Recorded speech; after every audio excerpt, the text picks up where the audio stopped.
This is Michael Palmieri, former radio syndication manager for Economic Update, bringing you exclusive Democracy at Work field report.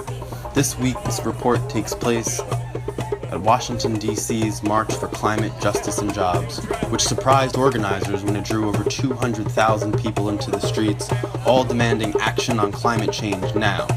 What follows is a sampling of voices and sounds from the streets on one of the hottest April 29ths in D.C. history.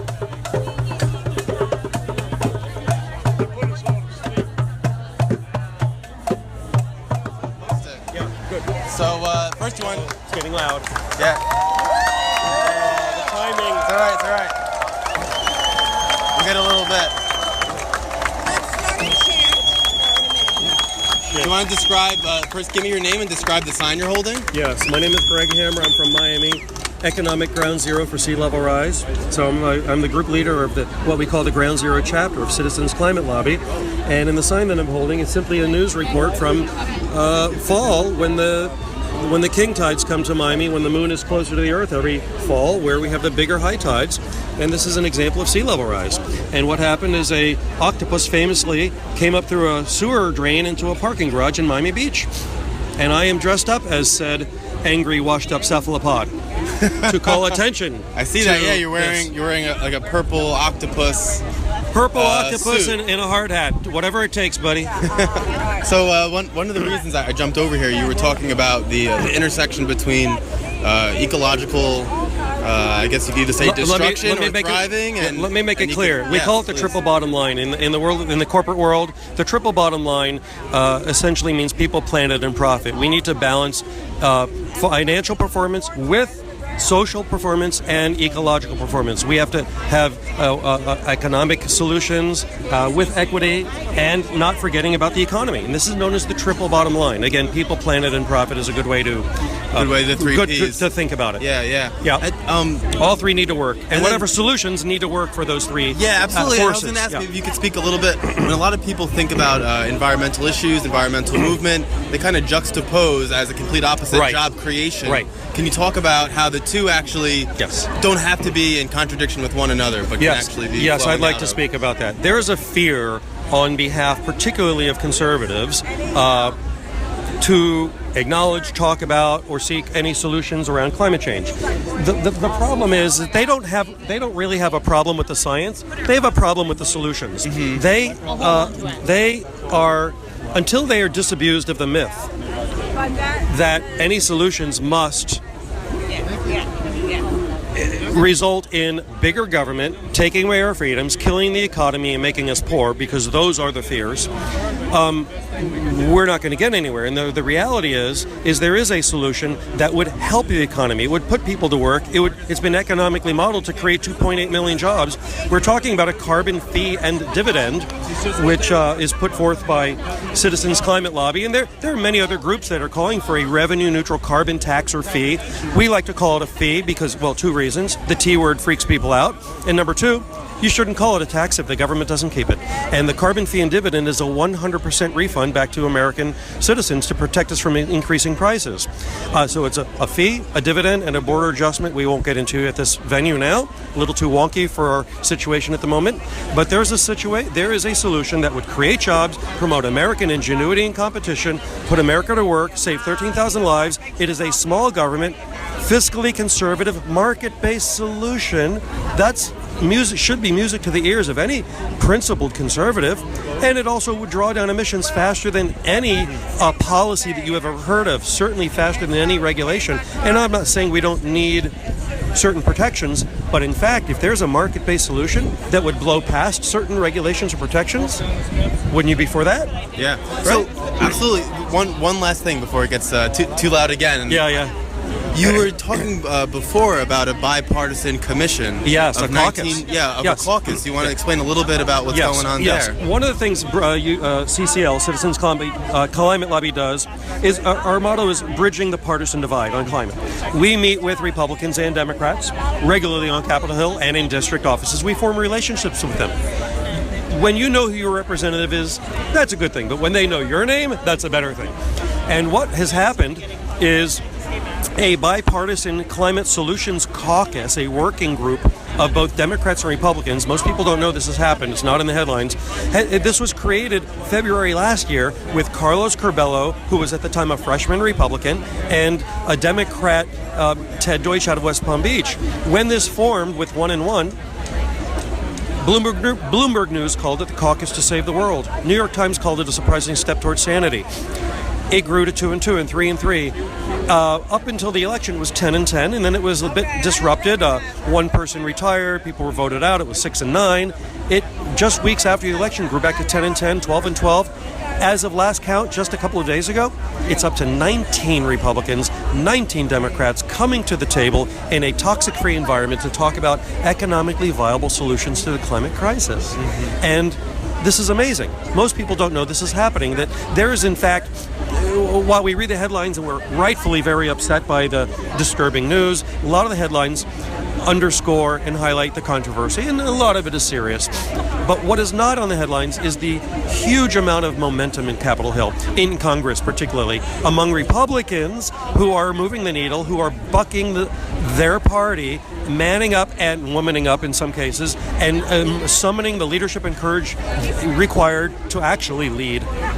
And that's what we need. And that is what happens when enough people are able to develop their own personal and political power. And that's something we do at citizensclimatelobby.org. We're 60,000 volunteer members, 400 chapters as of last count. We're worldwide, but mostly North America, big Canadian footprint. And we were very helpful in creating and promoting this caucus. All right, thank you, Greg. Just after speaking with Greg Hammer, I was able to speak with Ted Glick, an environmental activist based in New Jersey. We spoke under a 12-foot cardboard structure made by a local artist. The best way to describe it was a giant billionaire banker puppet master, his head replaced by a bag of money. Under his two hands were puppet strings which attach themselves to public officials who sit on the board of FERC, the Federal Energy and Regulatory Commission. Often obscure in our conversation, Ted outlined FERC's importance and complicity in the expansion of oil and fracking pipeline construction.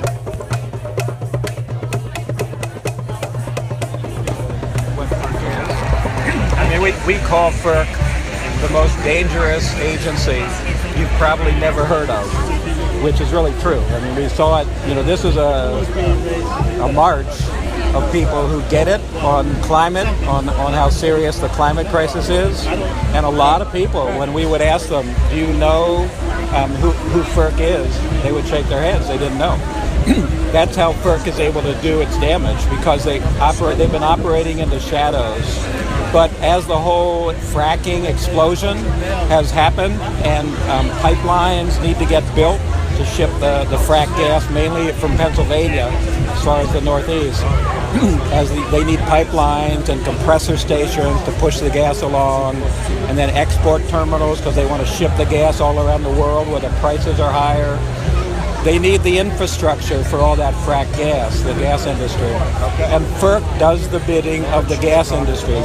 In 30 years, they've only turned down one application for a permit for a interstate gas pipeline. Only one in 30 years. That was last year, and that was mainly because of resistance on the ground from landowners who refused to let anybody from the gas industry come onto their land to do surveys, as well as because the company that wanted to build this one pipeline that got rejected, they couldn't find any buyers for their gas. That's the reason why FERC turned it down. They're actually applying again. So when we explain this story to people get it. They understand that, the federal government can be a corrupted entity, and definitely this agency, it's very corrupted. But with all the attention now on... Okay, confession here. I actually kind of jumped in on someone else's interview while they were recording. So that woman you hear in the background, she's another journalist interviewing Ted. What she just asked him was, why is it that most people can draw a direct line to the fossil fuel companies like ExxonMobil or many of the other banks like Citigroup who are backing the Dakota Access Pipeline, yet they tend to overlook FERC itself? Anyway, that's what she asked, and here's what he answered. Well, there is interest. I mean, we initiated a what's called a FERC Vacancies Coalition a couple of months ago, and there's 160 organizations that have joined that coalition. And what we're all united behind is that we actually already are opposing the 3 nominees that Trump is going to make to be commissioners of FERC. But almost more importantly, that we're demanding that before any new commissioners are approved, there needs to be a congressional hearing to really deal with FERC, to really look at FERC and bring it out of the shadows. See, that's the thing. The way FERC is able to do all this is because nobody knows about them. You know, they're this behind-the-scenes agencies.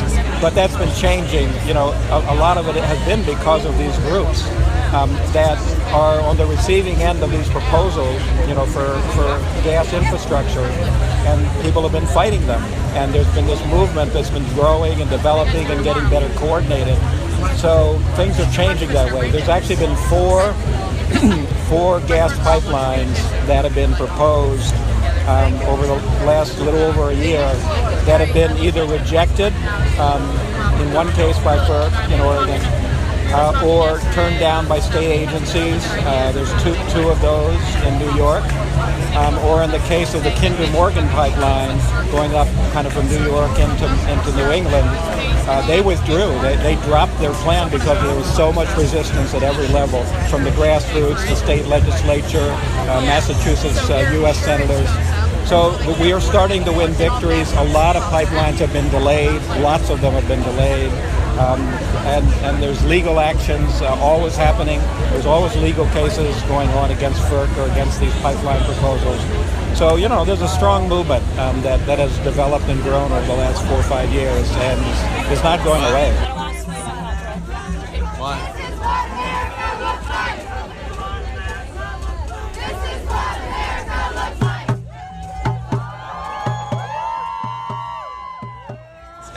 And your name and where you're from? I'm Julia Bradley Cook. I live in Washington, D.C. Do you want to describe your sign? Sure. So the sign is for the 500 Women Scientists organization, and we are a group of women scientists across the country, across the whole world now, actually a growing network of people who are trying to figure out how to engage as scientists in our society at large in issues that matter now. And so many of us are climate scientists, and we know that acting on climate right now and even yesterday is of the most importance. So we've gotten together, and this particular sign shows the growth in our membership since the election. Wow, yeah, so you see it. You guys started on November 12th? Right. So it started around a pledge where a group of women scientists wanted to commit to each other to stay engaged and organized around how to act collectively, and so they wrote a pledge, and we're hoping to get 500 women to sign it eventually. And then, sure enough, within 2 days, 500 women signed it, and then by the end of the month, over 11,000 women had signed it. Wow. So we have nearly 20,000 signers of the pledge now, and representation across the world, and we're a growing network of people who are trying to figure out how to use our knowledge and find a way to express what we know and find solutions. So that's it for this first installment of Democracy at Work Field Reports. If you liked what you heard, please visit democracyatwork.info, where you can find more content focusing on the economic dimensions of our daily lives. You'd also be able to contribute a donation to keep projects like this and many others going. As for field reports, our next stop will be the Left Forum in New York City.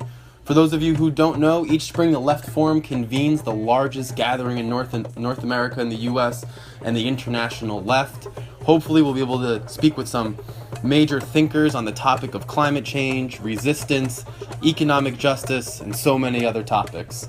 Thanks again for listening. I'm Mike Palmieri with Democracy at Work. Rise up to the sun. We got